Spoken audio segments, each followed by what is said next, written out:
Hey guys, welcome to another episode of Media Talks TV. This is your host, Tony J. And if you're new here, hit the like, share, and subscribe for more video notifications. Now, I want to jump into this video. I know my last video kind of was, I guess it was different, but I'm kind of veering off on another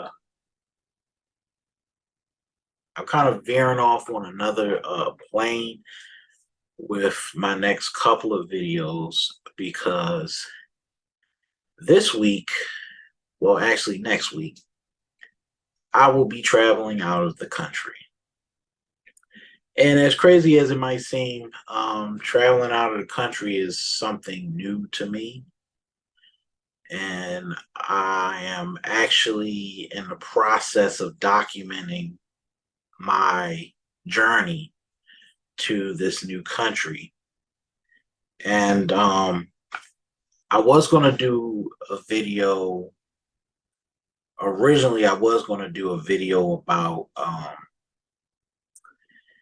the HBO documentary BS High, because I had just gotten through finished watching that, but I feel like I need to put that on a back burner for a little bit. And I want this video kind of be light, off topic thing, but I want to just keep it a little light this for this video and the next few videos. I'll still be doing my top 50 favorite hip hop albums of all time. I'll be finishing that off, and that'll be its separate playlist.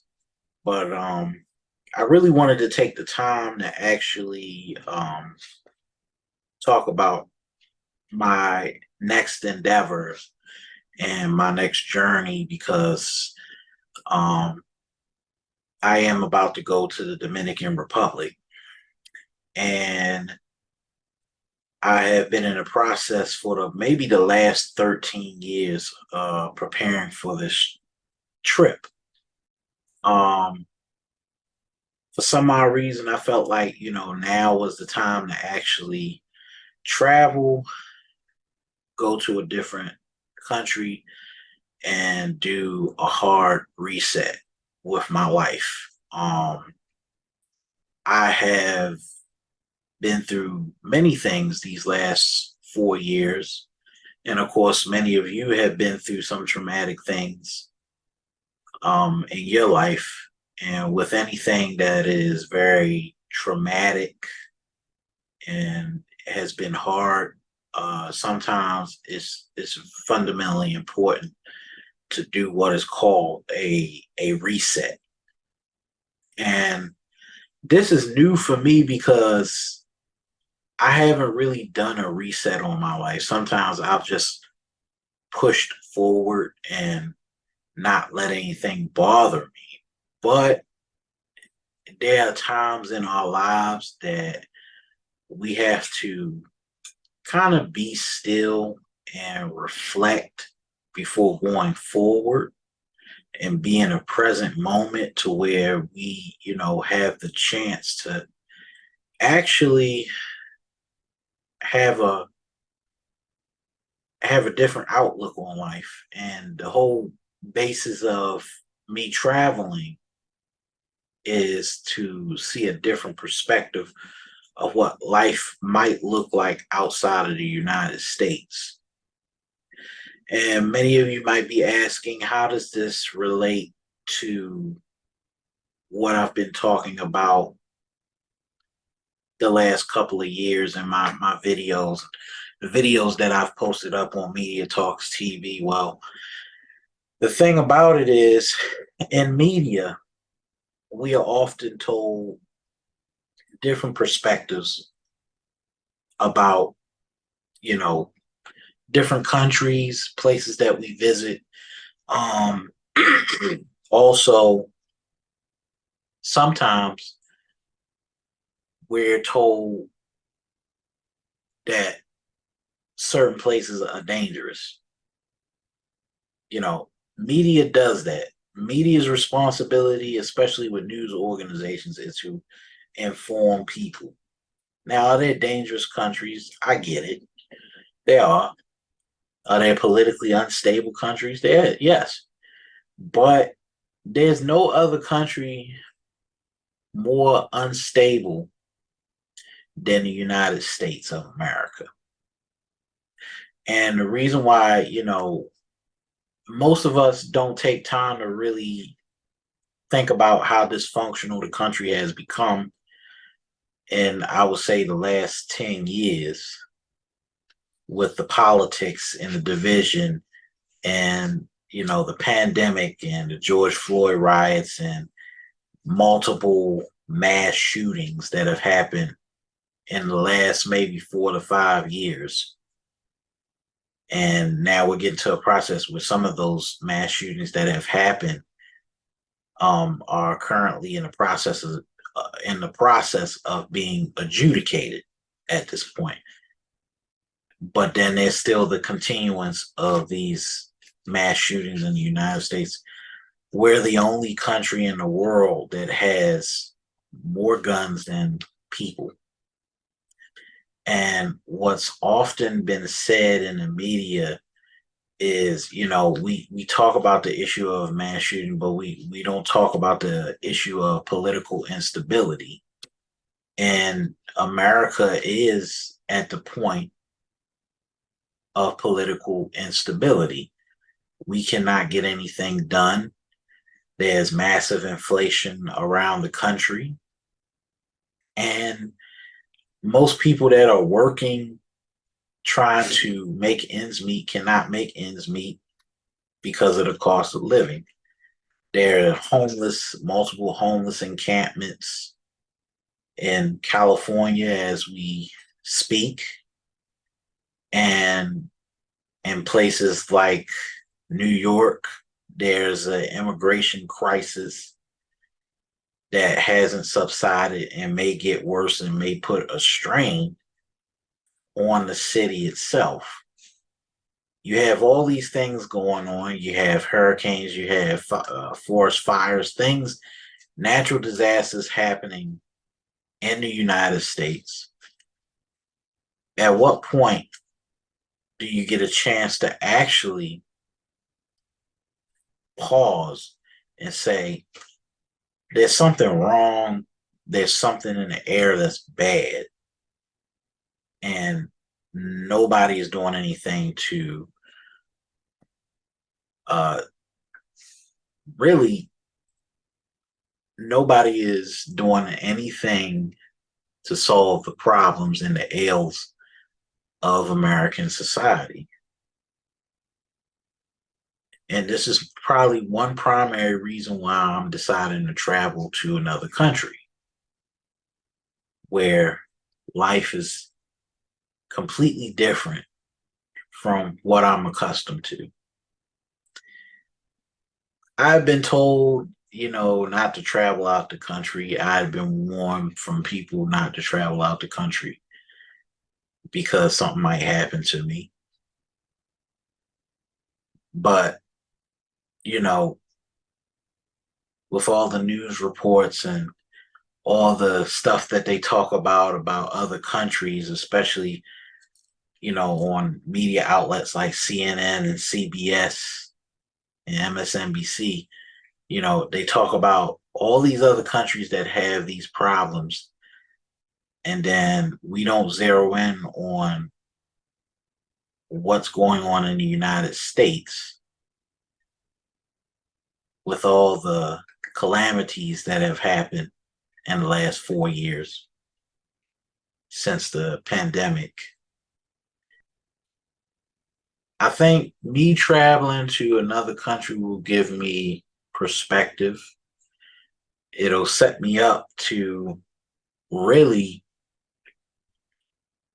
understand what I've been missing, and also probably give me a goal to actually strive to, which is to get free of this rat race that we call the United States of America. Sometimes I often find myself wondering, is this the life that I'm supposed to live? Is this what is what we're supposed to aspire to as Americans, to work hard, pay your bills, and then die? Um, that's not what I want to do.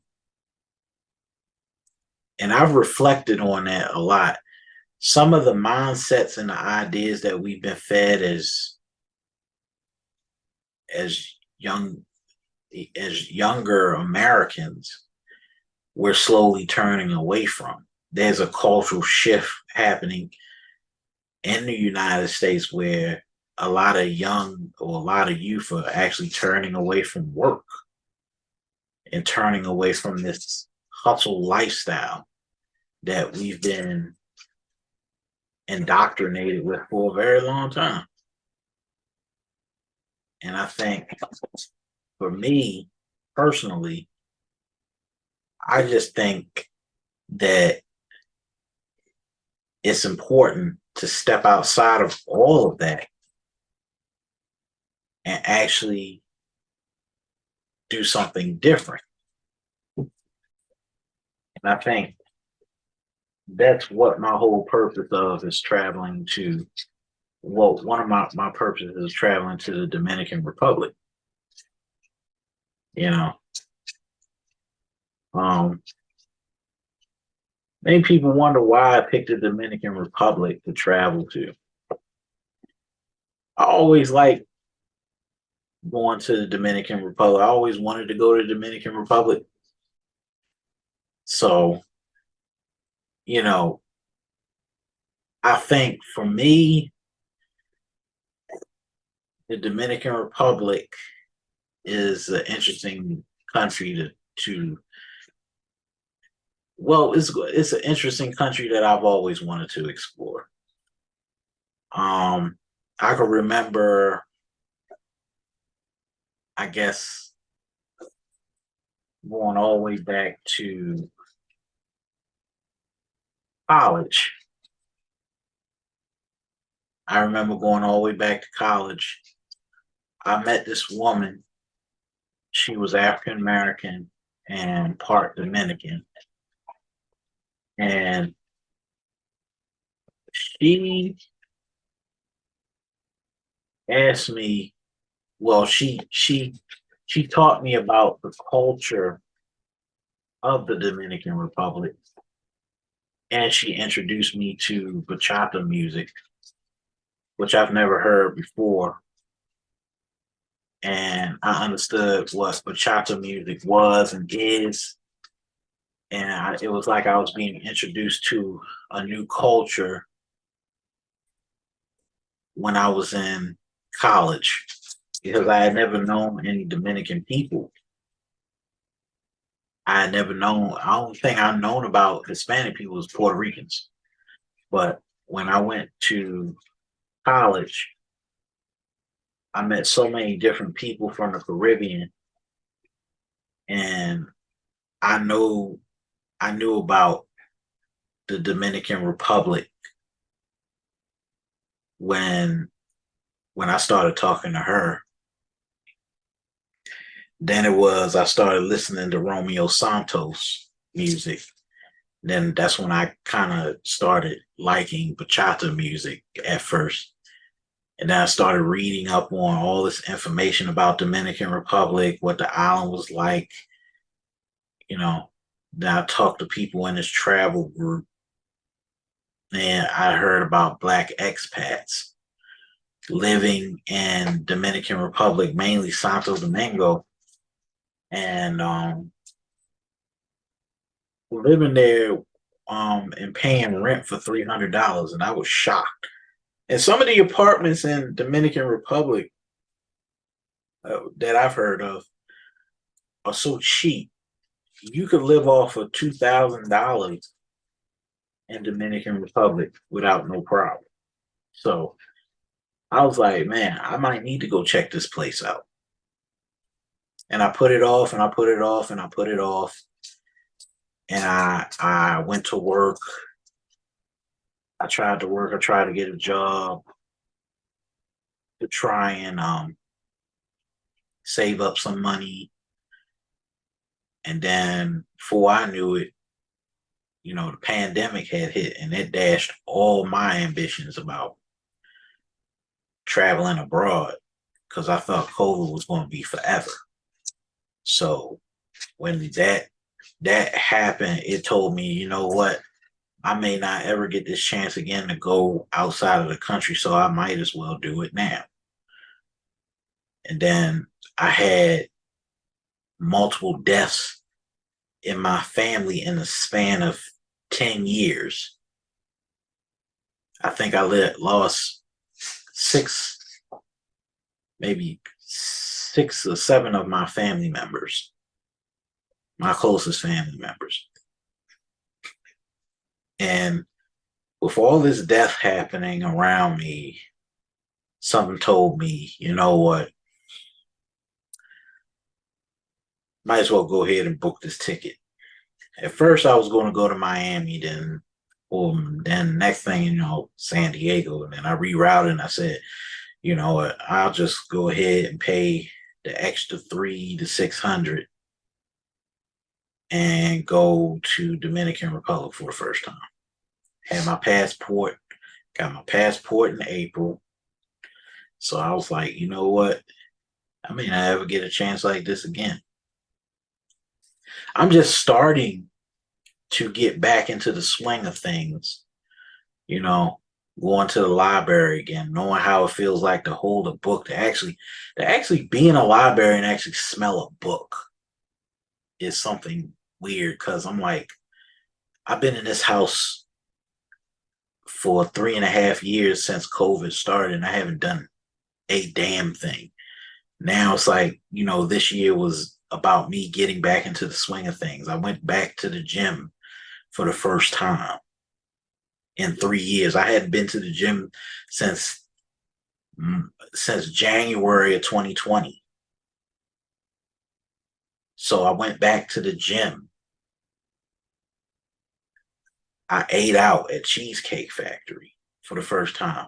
Didn't feel different. I ain't wear a mask. And I was all right. And now I'm probably going to go ahead and go to the movies too. I haven't done that in a long time. I just sat in the house. I hung out with a couple of friends. But even through that transition for me, I was able to cut off my friends, cut certain people off. And even in the midst of that, the transformation, you know, it felt free, you know? And that's what's so interesting. And I think in the next couple of videos, I want to be documenting my my my journey from the plane to the beach. And I don't care what nobody says about it. Yes, there are gonna be women there. There's gonna be a lot of women in Dominican Republic, a lot of beautiful women in Dominican Republic, but I don't care. You know, it's been a long time since I've been out on a date, hung out with anybody. And I think this is just the vacation that I need. So I'm looking forward to this vacation, this trip, and I hope you stick with me on this journey. So the next couple of videos I'm going to give you is going to be in Dominican Republic. So, this has been immediate talk, and I thank you for sticking with me. And stay tuned for the next couple of videos because I'm going to give you my perspective. Once I get back from Dominican Republic, you're going to hear what I think about the country. So right now, I'm suspending my current videos for the next 3 weeks, and whatever video that I put up here, that's going to be my Dominican Republic story, as you will. You know, I'm gonna take you to the hotels. We're gonna go see tours. Um, gonna see me with women, of course. And after that, whatever is whatever, because you know how the Dominican Republic is. It's always a party. So tune in the next couple of weeks as I show you around the Dominican Republic.